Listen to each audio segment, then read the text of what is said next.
Bonjour à tous, bienvenue dans cette capsule vidéo spéciale bac de français et plus particulièrement spéciale dissertation sur œuvre. C'est donc une vidéo, comme vous l'aurez compris, qui s'adresse aux élèves de première qui s'apprêtent à passer d'ici quelques jours leurs épreuves au pluriel du bac de français, épreuve écrite et donc orale aussi. Il y a d'autres capsules vidéo sur ma chaîne YouTube dans lesquelles je vous présente tous les trucs et astuces et conseils de la prof de lycée que je suis depuis plus de 10 ans. Trucs, astuces et conseils sur le commentaire de texte notamment. J'ai fait une capsule vidéo il n'y a pas longtemps où je vous présente la méthode et surtout comment organiser vos 4 heures. Aujourd'hui, je vais proposer la même chose pour la dissertation sur œuvre et pour cela, eh bien, comme d'habitude, je vais ouvrir mon tableau blanc pour pouvoir prendre des notes en même temps que je vous explique. Ce tableau blanc, il vous permet aussi de mettre la vidéo sur pause de temps en temps et de faire des captures d'écran pour pouvoir avoir une trace écrite, une petite image que vous pouvez ensuite enregistrer dans votre téléphone pour que vous puissiez réviser jusqu'au bac. Si on vous laisse 4 heures le jour du bac à l'écrit, c'est ce que je disais dans l'autre capsule à propos du commentaire de texte, ce n'est pas pour rien. Sur les 4 heures, vous devez impérativement passer au moins 1 heure et demie, voire 2 heures, donc la moitié du temps sur votre brouillon. Et après ça, eh bien, on est à peu près à la moitié de l'épreuve et vous passez encore 2 heures à rédiger au propre. Une dissertation, c'est costaud, le commentaire aussi par ailleurs, mais la dissertation, elle est costaud parce qu'elle s'adresse à des élèves qui maîtrisent vraiment bien, très bien même, l'œuvre sur laquelle la dissertation porte. Par conséquent, je ne conseillerais pas à des élèves qui ne maîtrisent pas bien l'œuvre en question, je ne conseillerais pas à ces élèves de prendre la dissertation. Attention, donc avertissement, ne choisissez la dissertation le jour du bac que si vous maîtrisez vraiment très bien l'œuvre. Mais la maîtriser, ça ne veut pas dire bien s'en rappeler. Cela veut surtout dire avoir bien compris l'intention de l'auteur derrière son œuvre et les enjeux de son œuvre. Pour illustrer mes propos, j'ai pris 2 sujets aujourd'hui, un sujet sur la peau de chagrin et un autre sur les cahiers de Douai, mais en réalité, peu importe si vous avez étudié ou non ces 2 œuvres, en fait, ces 2 sujets vont me permettre de vous expliquer plus concrètement quelle méthode appliquer et comment organiser vos 4 heures, mais en fait, eh bien, le sujet importe peu. Le sujet de gauche, je vais le lire avec vous. Selon vous, dans la peau de chagrin, peut-on dire que Raphaël de Valentin n'est pas responsable de son destin? L'autre sujet, c'est un critique qui écrit à propos d'Arthur Rimbaud. Son désir, tout réinventer, tout vivre, tout redire, tout abattre d'abord. Dans quelle mesure cette citation éclaire-t-elle votre lecture du cahier de Douai? Alors, la première chose que vous devez faire quand vous avez un sujet, c'est réfléchir au sujet, c'est-à-dire réfléchir à la question, ne surtout pas vous jeter d'abord dans la recherche d'arguments. Moi, souvent, les élèves, quand je leur demande quelle est la première chose que tu fais face à un sujet de dissert, oh, je marque mes arguments au brouillon. Non, déjà, vous allez trop vite. Je vous rappelle, si vous avez 4 heures, c'est qu'il faut y aller par étapes. La première chose que vous devez faire, c'est appliquer une petite méthode que j'ai surnommée la méthode des 3D.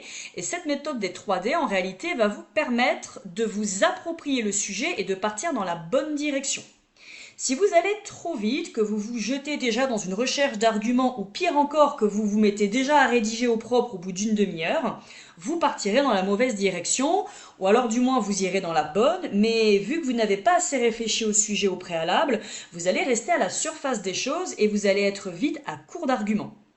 La première chose à faire quand vous avez un sujet, évidemment, c'est de le lire, puis c'est de cibler les mots-clés ou les expressions clés. En gros, qu'est-ce qui est le plus important dans la question que l'on vous pose ou alors dans la citation que l'on vous donne. Parce que vous voyez, le sujet sur Rimbaud, la question découle en fait d'une citation. Dans le sujet sur la peau de chagrin, l'expression clé ici, c'est responsable de son destin. On vous demande si vous êtes d'accord avec le fait que Raphaël n'est pas responsable de son destin. Vous pouvez, dans un premier temps, vous faire une carte mentale. Alors, je vous marque d'abord le premier D, c'est donc définir les mots-clés. Alors, définir les mots-clés, qu'est-ce que ça veut dire? Ça ne veut pas forcément dire trouver seulement des synonymes, évidemment, vous pouvez, mais c'est surtout vous construire un réseau d'idées à partir des mots-clés. C'est ça, en fait, cette première étape très importante. Responsable de son destin, point d'interrogation, et vous allez tout autour de cette interrogation, eh bien, tracer des flèches, au bout desquels vous allez commencer à noter des idées. Alors attention, ce ne sont pas des arguments approfondis là qu'on vous demande, mais tout simplement de commencer à ouvrir un petit peu votre réflexion et commencer gentiment à vous emparer du sujet. Est-ce que Raphaël est responsable de son destin? Qu'en pensez-vous? Êtes-vous d'accord avec cela? N'êtes-vous pas d'accord? Pour quelles raisons? Par quoi peut-on remplacer le mot responsable ou l'expression responsable de son destin? Peut-être peut-on remplacer cette expression par être maître de la situation ou avoir volontairement et de son plein gré choisi quelque chose. Vous pouvez également, une autre astuce, penser le sujet avec des antonymes, c'est-à-dire des mots qui sont de sens inverse. L'inverse de responsable de quelque chose, eh bien c'est, alors irresponsable certes, mais peut-être plutôt victime. Peut-être que l'on peut voir que Raphaël de Valentin, au lieu d'être responsable de son destin, il en est au contraire, eh bien, la victime. Il n'est pas responsable de son destin, au contraire, il en est la victime. Il subit la situation. C'est de ce postulat, c'est sur cette base d'ailleurs, à partir de ça qu'on vous demande de réfléchir dans le sujet. Puisque dans le sujet, on vous demande, on vous dit, peut-on dire que Raphaël de Valentin n'est pas responsable de son destin? Sous-entendu, est-il une victime? Vous pouvez également noter des citations qui vous viennent à l'esprit, des scènes précises du roman. En gros, ici, c'est le moment de noter un petit peu tout ce à quoi vous fait penser l'expression « responsable de son destin ». Du côté de Rimbaud, le sujet vous invitait, à partir d'une citation, à réfléchir sur le pouvoir qu'a Rimbaud pour réinventer, vivre, redire, abattre les choses. Réinventer, vivre, redire, abattre. Là aussi, c'est pareil. Notez-vous ces mots-clés importants et à partir de cela, considérez-les comme un tout. Ne faites pas une carte mentale pour chaque mot. Considérez-les comme un tout.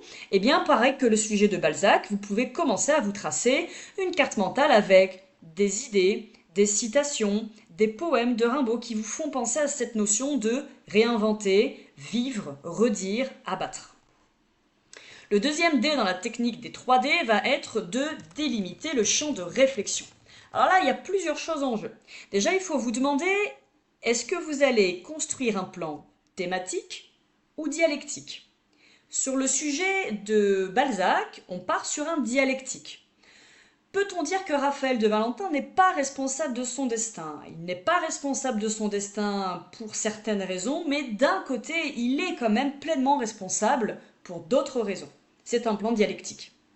Chez Rimbaud, on ne vous demande pas de prouver si oui ou non Rimbaud réinvente, vit, redit et abat. On vous demande d'accepter cette affirmation et de développer, de justifier cette affirmation grâce à la question dans quelle mesure cette citation éclaire votre lecture du cahier de Douai. C'est-à-dire, eh bien, vous allez devoir justifier que Rimbaud réinvente, vit, redit et abat tout en poésie. Attention cependant, dans délimiter le champ de réflexion, méfiez-vous des sujets avec les « dans quelle mesure », comme le sujet de Rimbaud. En effet, le « dans quelle mesure » sous-entend que, une fois que vous aurez prouvé que Rimbaud réinvente, vit, redit et abat tout en poésie, que se passe-t-il de l'autre côté de la mesure? C'est donc la troisième chose à faire quand vous allez décortiquer votre sujet, le dernier D, détecter les sous-entendus. Détecter les sous-entendus, c'est vraiment une étape incontournable au moment de vous approprier le sujet car c'est là où vous allez pointer du doigt les choses intéressantes ensuite à dire dans votre développement. Le sujet de Rimbaud sous-entend que, dépassé une certaine mesure, Rimbaud ne réinvente pas tout totalement.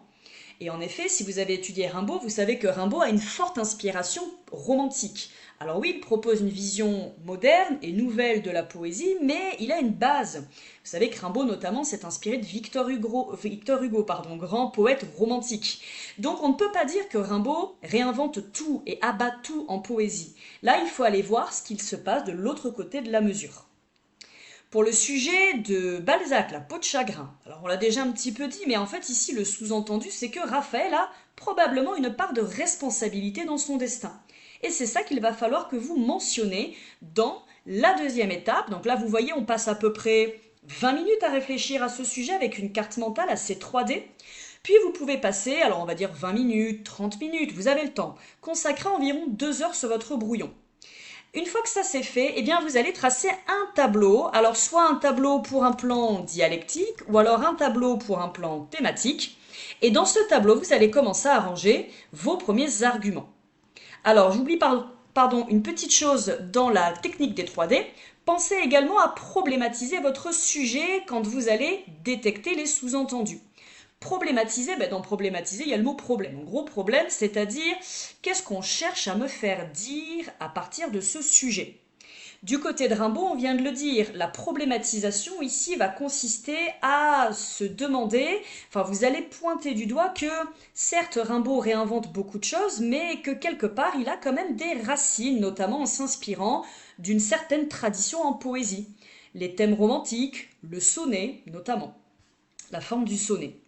Chez Balzac, la problématisation du sujet, on vient de le dire, c'est de révéler qu'en fait Raphaël a une part de responsabilité dans les conséquences tragiques de son destin. Problématiser, c'est très important et cette problématisation, vous pouvez la transformer sous forme de question et elle aura tout à fait sa place dans votre introduction. Une fois que vous présentez le sujet, vous pouvez le reformuler, puis insérer votre problématisation, c'est très important. Une fois que tout ça c'est fait, alors vous allez faire votre petit tableau, plan dialectique d'un côté ou alors thématique si c'est un plan thématique, et vous pouvez déjà commencer à remplir vos cases. On va imaginer qu'on part avec 2 axes, vous savez que 3 axes ça n'est absolument pas obligatoire. Si vous faites le tour du sujet sur 2 axes, c'est parfait, arrêtez-vous là. Dans le premier sujet sur Balzac, oui, Raphaël n'est pas Raphaël. Alors oui, Raphaël n'est pas responsable de son destin. C'est un petit peu bizarre, on va plutôt dire non, vous êtes d'accord? Non, Raphaël n'est pas responsable de son destin. Et ça, en effet, vous allez le décliner. Si vous faites 2 axes, vous savez que vous devez avoir 3 sous-parties. Vous allez commencer à donner un premier argument assorti d'un exemple, une citation, une scène précise de l'œuvre. Et vous allez faire la même chose sur les 2 lignes suivantes. Votre deuxième colonne, vous allez aller chercher l'antithèse. Vous savez, au début, il faut toujours aller dans le sens du sujet. C'est ce qu'on appelle la thèse. Aller dans le sens du sujet. Puis, aller chercher l'antithèse. L'antithèse consiste à, explorer, on va dire, donner les limites du sujet. Ici, c'est de dire que, mais Raphaël a une part de responsabilité tout de même. D'une certaine manière. Et là, c'est pareil, vous allez donner des arguments assortis d'exemples. Si vous voulez faire un axe 3, pourquoi pas, l'axe 3 dans un plan dialectique, c'est le dépassement du sujet. Proposer une sorte de prolongement. Alors, l'axe 3, il faut vraiment le faire si vous vous sentez à l'aise et que vous avez encore pas mal de choses à dire sur le sujet, tout en restant, attention, bien centré sur la responsabilité de Raphaël dans la peau de chagrin. Ne partez pas sur autre chose. L'axe 3, on a vraiment tendance à voir ça comme un fourre-tout dans lequel je vais pouvoir mettre tout ce que je connais, tout ce que j'ai retenu sur la séquence sur la peau de chagrin, un petit peu de tout, le vouloir, le pouvoir, etc., le mal du siècle, voilà. Mais faites attention, l'axe 3, il faut que ce soit un dépassement du sujet tout en restant raccroché à l'idée de responsabilité de Raphaël. Une fois de plus, l'axe 3 n'est pas obligatoire et n'est pas vu comme un bonus, donc ne croyez pas que vous allez forcément gagner des points avec un axe 3. Le plan thématique, vous avez bien compris que là, avec votre sujet, dans quelle mesure peut-on dire que Rimbaud réinvente, vit, redit et abat tout? Vous allez d'abord aller expliquer ça, vous allez dans ce thème en fait, le thème du fait qu'il réinvente, il redit, il abat tout, et vous allez l'expliquer avec une raison principale numéro 1, et cette raison principale numéro 1, il va falloir la décliner avec également 3 arguments si jamais vous partez sur 2 axes.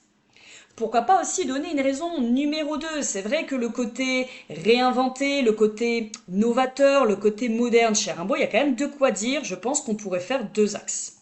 Ici, le 3e axe chez Rimbaud aurait tout son sens car le sujet, dans quelle mesure, vous invite maintenant à nuancer le sujet.